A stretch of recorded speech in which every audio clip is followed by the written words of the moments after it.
entre autres, hein, il n'y a pas que pour ça. Et c'est quand même en majeure partie parce que c'est installé ici la seule et unique colonie de fous de bassan de France. Alors les fous de bassan, vous les voyez, hein, c'est plutôt difficile de les rater. La colonie de l'île Rouzic, c'est la plus méridionale du globe, il n'y en a pas plus bas. Sachant quand même, évidemment, que des regroupements comme celui-ci, vous en trouverez d'autres dans le monde. Hein, des colonies de fous de bassan, il y en a en tout et pour tout 40 de recensées. La plus importante se trouve au Canada, en Gaspésie exactement, c'est sur l'île de Bonaventure. Celle de l'île Rouzic, par sa taille, c'est la 3e en Europe. Alors, la plus importante en Europe se trouve en Écosse, sur l'île de Saint-Kilda. En 2e position arrive une autre colonie qui se trouve en Écosse, en face d'Édimbourg précisément, celle de Basse-Rock. Enfin, j'en profite que nous soyons vraiment au plus près de celle-ci. Alors donc, ils sont sur leur nid, bon ça vous l'aviez deviné, hein, j'imagine. Et là, actuellement, sur les jeunes, il y a... Sur les nids, il y a des jeunes, plutôt. Ouais, qu'on ne peut pas rater, hein, puisque ils sont quasiment aussi... Ils sont d'ailleurs aussi grands que leurs parents, les juvéniles. Hein. Alors une fois qu'ils auront trouvé leur nid, eh bien, les couples se reforment. En effet, ces oiseaux sont fidèles à leur territoire, certes, mais ils le sont également en amour. Lorsqu'ils se sont rencontrés, les fous de bassan, ils restent ensemble toute leur vie. Et une vie de fou de bassan, ça dure plutôt longtemps. Alors en règle générale, c'est entre 15 et 20 ans, mais ça peut aller au-delà, jusqu'à 25, voire jusqu'à 30 ans. 19 443 couples. Alors c'est très précis. Hein. Et ce comptage, c'est le personnel de la LPO, la Ligue pour la protection des oiseaux, qui s'en charge. Et pour ce faire, alors ils survolent la colonie en hélicoptère. D'assez haut quand même, évidemment, afin de ne pas effaroucher le fou de bassan. Ils prennent une photo aérienne qu'ils agrandissent, et sachant que chaque point blanc équivaut à un couple, il leur suffit de patiemment compter le nombre de points blancs. Et ainsi, tous les ans, ils obtiennent le total exact de couples nicheurs. Bon, à quelques spécimens près, hein, sûrement.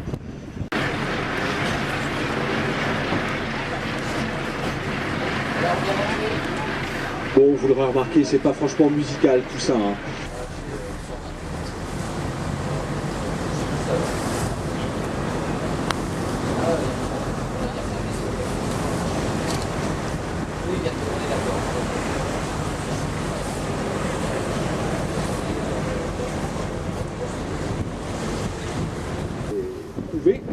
Il ne survole jamais le continent. Il est également peu probable de les voir un jour s'installer sur le versant sud.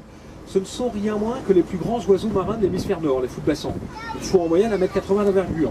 Bon, je sais, on ne dirait pas comme ça, mais c'est pourtant le cas. Il suffit de se jeter dans le vide, face au vent, et ils profitent ainsi instantanément des courants ascensionnels. Ils font en gros comme les avions ou les parapentistes, ou plutôt, réflexion faite, hein, ce sont plutôt les avions et les parapentistes.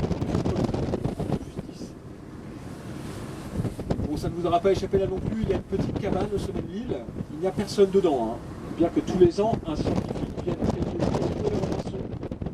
démarre avec sur les puisettes, hein, la table des fous de bassan, des baguets, ou de les munir de balises, je sais pas. Alors, contrairement à ce que vous avez dû vous dire de prime abord, hein, ce n'est pas une mouette, hein, c'est un goéland. Ouais, sur l'archipel des Sept-Îles, on ne rencontre plus de mouettes aujourd'hui, c'est à cause d'eux d'ailleurs. Hein. Autrefois, il y avait des mouettes tridactyles. Ils sont capables de parcourir d'énormes distances. Alors ceci dit, hein, si l'envie leur prend, ils peuvent aussi aller plus près d'ici. Hein. À la pointe Finistère, autour des îles de Molène, hein, à Ouessant, il y a là-bas une autre colonie de phoques-cris. Et donc c'est prouvé qu'il y a des échanges entre les deux. Alors par contre, les jeunes de l'année, avec leur livrée foncée, ceux-là, on sait qu'ils mettent le cap sur les rivages de l'Afrique de l'Ouest. Et plus précisément, ils font route sur les côtes mauritaniennes.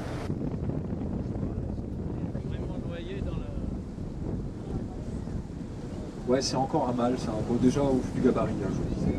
Bon, la couleur aussi, hein, je vous l'ai dit, les mâles sont plus foncés en règle générale. Et surtout, ils possèdent un pelage de couleur unie. Et aussi, un autre indice hein, qui permet de distinguer le mâle de la femelle, souvent, les mâles arborent de nombreuses cicatrices.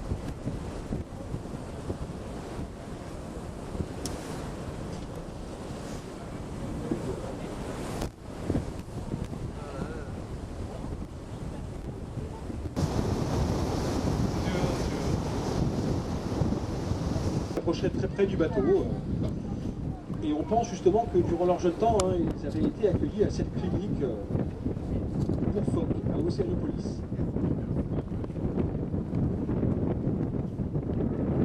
Mais avec la violence des tempêtes qui se déroulent ici, le pétrole, aussi visqueux soit-il, ne restera pas longtemps accroché au rocher. En fait, ces marques noires, c'est un petit végétal, c'est du lichen brun incrustant.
Leur permis de rejoindre la terre ferme à la seule condition, cependant, c'est qu'il n'y ait pas de trace de leur passage.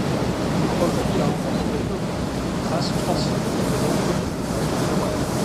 reste pas une minute de longtemps.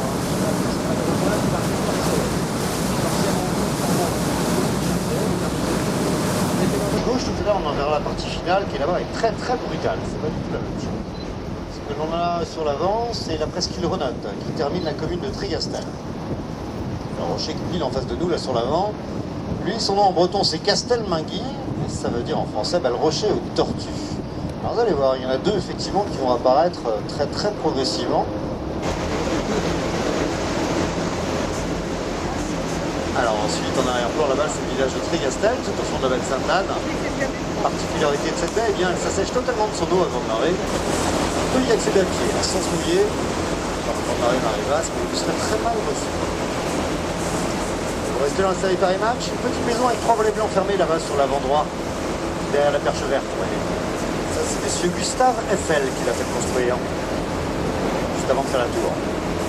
Il était passionné de météorologie, alors il venait ici tous les hivers pour l'étudier ou encore mettre au point des instruments de mesure du vent. Ça le mettre à coupelle, toujours utilisé. Pas 1300 millions d'années tout de même à se mettre en place, ça ne date pas d'hier. Mais en même temps, à l'échelle de la Terre, 4 milliards d'années, c'est presque une jeune fille cette roche, du moins à l'échelle géologique. Pour la petite histoire, il y a 300 millions d'années ici, c'était pas tout à fait ça, il n'y avait pas la mer, c'était des montagnes, le massif armoricain.